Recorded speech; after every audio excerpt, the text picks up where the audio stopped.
ఇదిగోండి మీకోసం dinner prepare చేసి తీసుకొచ్చాను. ఈరోజు special chapati and beetroot curry. ఏంటండి నచ్చలేదా? పోనీ బెండకాయ కర్రీ ఉంది, తీసుకురమ్మంటారా? ఏం నచ్చలేదండి మీకు? పోనీ దాంట్లో కొడియాలు వేసుకు తీసుకురమ్మంటారా? పోనీ అప్పడాలు చేయనా?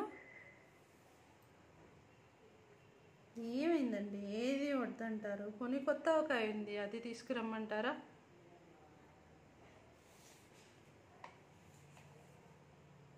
పోనీ రైస్ రసం తీసుకురమ్మంటారా? ఏమండి చిన్న పిల్లల్లా చేస్తారు, ఏది అడిగినా వద్దంటారు. పోనీ ఆమ్లెట్ వేసి తీసుకురమ్మంటారా? ఆమ్లెట్ అంటే ఫేస్ ఎంత వెలిగిపోతుందో, చాలా ఇష్టం ఆయనకి. సరే తీసుకొస్తాను, ఉండండి.